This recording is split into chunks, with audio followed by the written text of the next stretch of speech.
Handa na ba kayo? Handa na, handa na, handa na ang lahat.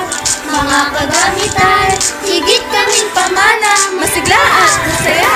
Sabik sa mga kwentong galing sa Biblia. Ang bunot ay biyaya, may aral na dala, mabubuting pamana. Handang-handa na, Pamana TV na! Kapayapaan mga batang pamana, isang mapagpalang araw sa inyong mga bata. Kamusta kayo? Sana ay masaya at nasa mabuti kayong kalagayan. Ako nga pala si Teacher Levy at ako ang mga kasama ninyo upang makapakinig ng mga panibagong kwento mula sa Biblia.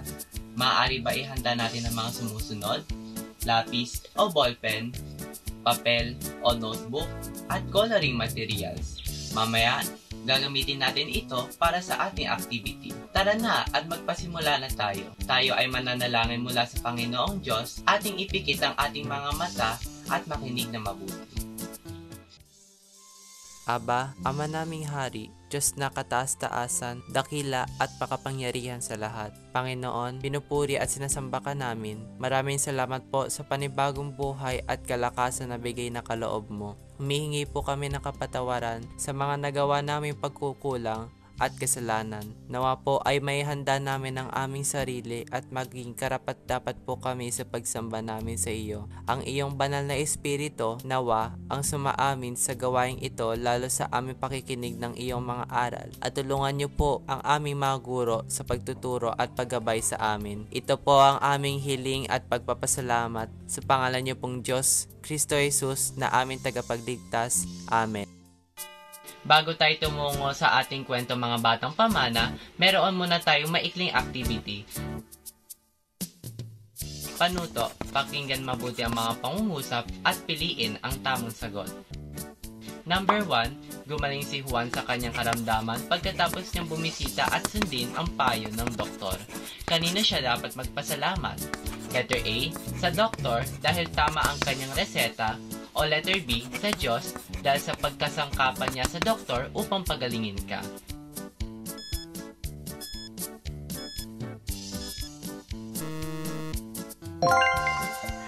Number 2, naging top 1 ka sa inyong klase dahil sa inyong pagsisikap. Kanino ka dapat magpasalamat?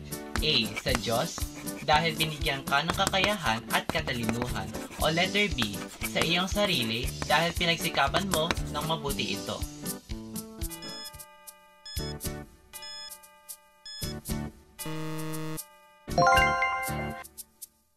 Number 3, nagpapasalamat ka tuwing sumasapit ang iyong kaarawan. Kanino mo dapat iukol ang pagpapasalamat na ito? Letter A, sa Diyos dahil patuloy kanyang binibigyan ng buhay at kalakasan. O letter B, sa iyong mga magulang dahil sila ang nagpalaki sa iyo.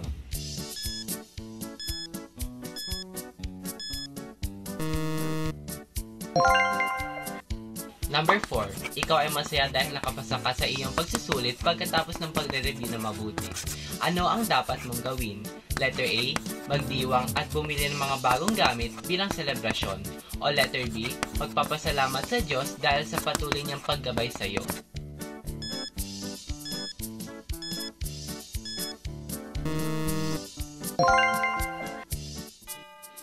At number 5, nalagpasan mo ang isang matinding pagsubok sa iyong buhay. Ano ang dapat mong gawin? Letter A, magpapasalamat sa Diyos dahil sa kanyang magandang kalooban. O letter B, maging proud sa sarili dahil nalagpasan mo ang iyong pagsubok.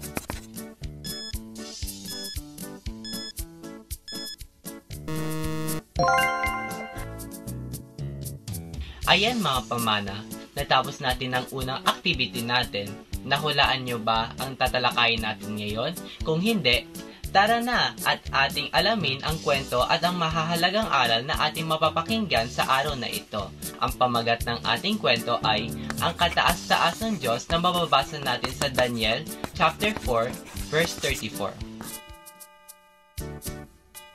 Mga batang pamana, ang kwentong ito ay mula sa isang hari noon sa Babylonia na si Nabucodonosor.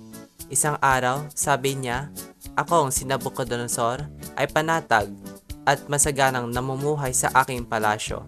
Minsan, nagkaroon ako ng isang nakakatakot na panaginip at mga nakakasindak na pangitain habang natutulog. Kaya ipinatawag ko ang mga tagapayo ng Babylonia upang ipaliwanag sa akin ang panaginip na iyon. Dumating naman ang mga salamangkero, mga engkantador, mga astrologo at mga manghuhula. Sinabi ko sa kanila ang aking panaginip, ngunit hindi nila ito maipaliwanag. Ang kahuli-hulihan nagpunta sa akin ay si Daniel na pinangalanan kong Belteshazzar. Ayon sa pangalan ng aking Diyos, sapagkat sumasa kanya ang espiritu ng mga banal na Diyos, at inilahad ko sa kanya ang aking panaginip. Ang sabi ko, Belteshazzar, pinuno ng mga salamangkero, alam kong sumasa iyo ang espiritu ng mga banal na Diyos, at alam mo ang lahat ng hiwaga. Ngayoy, sasabihin ko sa iyo ang aking panaginip at ipaliwanag mo ito sa akin. Ito ang panaginip ko. Habang ako'y natutulog, may isang napakataas na punong kahoy na nakatanim sa gitna ng daigdig. Tumaas ito hanggang sa langit, kaya kitang-kita ito ng buong daigdig. Madahon ng mga sanga nito at maraming bunga na maaaring kainin ng lahat. Sumisilong sa lilim nito ang mga hayop at ang mga ibon naman ay namumugad sa kanyang mga sanga.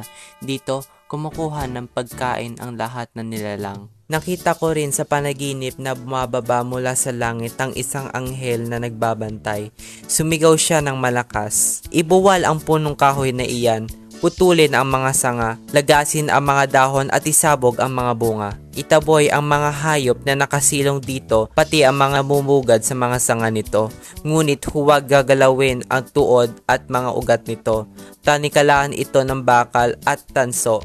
Bayaan ito sa damuhan sa gitna ng parang, bayaang mabasa ang hamog ang taong ito at manirahan sa parang kasama ang mga hayop at mga halaman.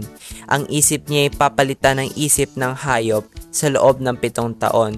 Ito ang hatol ng mga bantay na anghel upang malaman ng lahat na ang buong daigdig ay sakop ng kataas-taasang Diyos.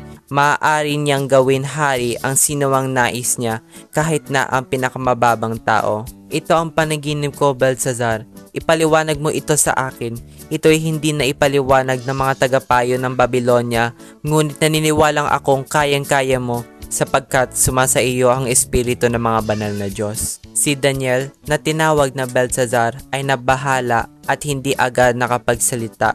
Sinabi sa kanya ng hari, Belteshazzar, huwag kang mabahala kung ano man ang kahulugan ng aking panaginip. Sumagot si Daniel, Mahal na hari, sa mga kaaway nawa ninyong mangyari ang iyong panaginip. Ang lumaking punong kahoy na nakita ninyo sa panaginip, tumaas hanggang langit at kitang-kita ng buong daigdig.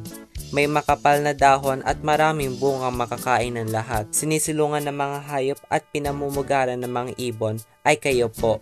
Kayo ang lumakas at lumaking puno na abot sa langit na ang nasasakop ay hanggang sa magkabilang panig ng daigdig. Ang bantay na inyong nakita ay isang anghel mula sa langit. Sinabi niyang ibubuwal ang punong kahoy at sisirain, ngunit iiwan ang tuod nito at lalagyan ng tanikalang bakal at tanso. Sinabi pa niyang ito'y pababayaang mabasa ng hamog at makakasama siya ng mga hayop sa parang at mapaparusahan sa loob ng 7 taon. Ito po ang kahulugan, mahal na hari. Iyon ang hatol sa inyo ng kataas-taasang Diyos. Itataboy kayo sa parang at doon kayo maninirahan kasama ang mga hayop. Kakain kayo ng damo tulad ng baka, sa kaparangan kayo'y maninirahan at 7 taong paparusahan hanggang sa kilalanin ninyo ang kaharian ng tao'y nasa ilalim ng kapangyarihan ng kataas-taasang Diyos. At maibibigay niya ang kahariang ito sa sino mang kanyang naisin. Ganito naman ang kahulugan ng tuod na naiwan sa lupa. Maghahari kayo muli sa sandaling kilalanan ninyo na lahat ng tao'y nasa ilalim ng kapangyarihan ng Diyos. Kaya, mahal na hari, tingkin po ninyo itong ipapayo ko. Tigilan na ninyo ang iyong kasamaan at magpakabuti na kayo. Huwag po kayo maging malupit sa mahihirap na mamamayan upang manatiling mapayapa ang iyong buhay. Lahat ng ito'y naganap sa buhay ni Hari Nabucodonosor. Lumipas ang 12 buwan mula nang ipaliwanag ni Daniel ang panaginip. Minsan, namamasyal ang hari sa hardin sa bubong ng kanyang palasyo sa Babylonia. Sinabi niya, talagang dakila na ang Babylonia. Ako ang nagtatag nito upang maging pangunahing lungsod at maging sagisag ang aking karangalan at kapangyarihan. Hindi pa siya natatapos sa pagsasalita ng isang tinig mula sa langit ang nagsabi, Hari Nabucodonosor, pakinggan mo ito. Aalisin na sa iyo ang kaharian. Ipagtatabuyan ka sa parang at doon maninirahan kasama ng mga hayop. Kakain ka ng damo tulad ng baka. 7 taon kang mananatili sa gayong kalagayan hanggang sa kilalanin mo na sa ilalim ng kapangyarihan ng kataas-taasang Diyos ang kaharian ng mga tao at maaari niyang ibigay ito kanino man niyang naisin. Nangyari agad kay Nabucodonosor ang sinabi ng tinig. Itinaboy siya sa parang at kumain ng damo. Tulad ng baka, nabasya siya sa hamog. Humaba ang buhok niya na parang balahibo ng agila at ang kuko ay naging tila kuko ng ibon. Pagkatapos ng takdang panahon, akong si Nabucodonosor ay tumingala sa langit at nanumbalik ang dati kong pag-iisip. Dahil dito, pinurit ko at pinasalamatan ang kataas-taasang Diyos ang nabubuhay magpakailanman. Ang kapangyarihan niya'y walang hanggan, ang paghahari niya'y magpakailanman. O ayan mga bata, isang kwento na naman ang kapupulutan natin ng aral, kaya naman nating alamin ang mahalagang aral ng kwento. Ano-ano ba ang mga aral na dapat nating matutunan? Una, kilalanin natin ang nag-iisang kataas-taasang Diyos. Tandaan mga bata, may nag-iisang tunay na Diyos lamang tayong dapat na kilalanin at ito ay si El Elyon o ang kataas-taasang Diyos na lumikha ng lahat ng bagay sa mundo at nakakaalam ng lahat. Pangalawa, buong puso natin tanggapin na ang lahat ng mga pangyayari sa atin ay kaloob ng kataas-taasang Diyos. Mga bata, lagi natin tandaan anuman ang mabuting mangyari sa atin, ito ay gawa ng Diyos. Halimbawa, may parangal ka sa paaralan dahil sa iyong katalinuhan. Ang talino na ito ay galing sa Diyos at dapat ipagpasalamat. At pangatlo, huwag maging mapagmataas o mayabang sa lahat ng oras. Mga bata, kung may magagawa man tayong kabutihan o mayroon man tayo na pagtatagumpayan sa buhay, ang dapat ay ibalik sa Diyos ang kapurihan. Huwag tayo magmamagaling na ang lahat ng ating nagawa ay tayo o ikaw lamang ang gumawa nito at di kasama ang Diyos. Tandaan mga bata na ang nagmamataas ay ibinabagsak ng Diyos katulad na nangyari kay Nabucodonosor.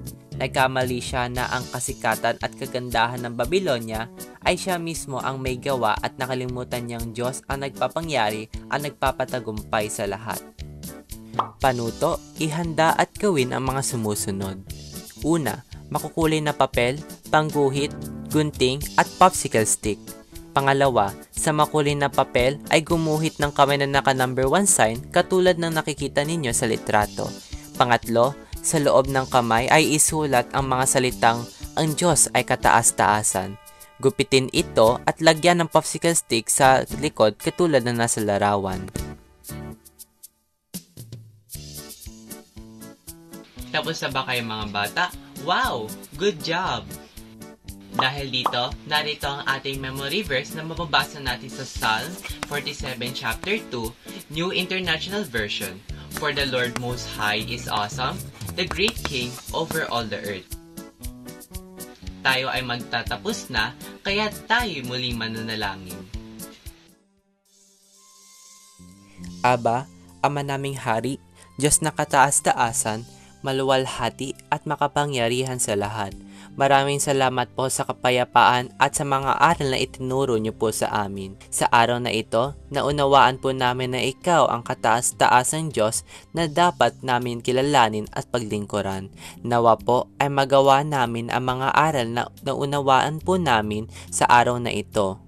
At nawa ay lagi niyo po sanang kaming gagabayan at tutulungan. Ito po ang aming dalangin at papasalamat sa pangalan niyo pong Diyos, Kristo Jesus, na aming tagapagligtas. Amen.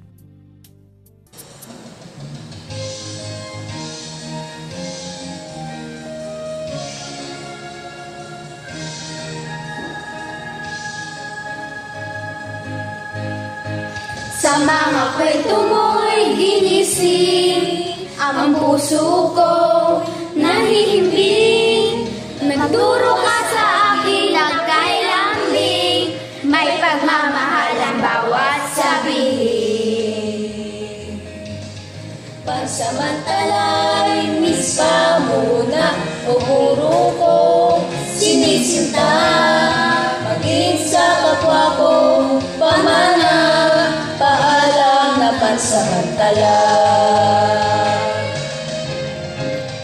Miss pa na, miss pa na, miss pa na muna aking kamag-aral na minamahal.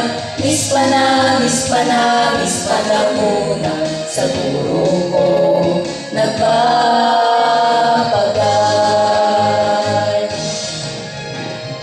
Miss pa na, miss pa na, miss pa na muna aking kamag-aral na minamahal. Miss pa na, miss pa na, miss pa na muna sa guro ko nagpapagal.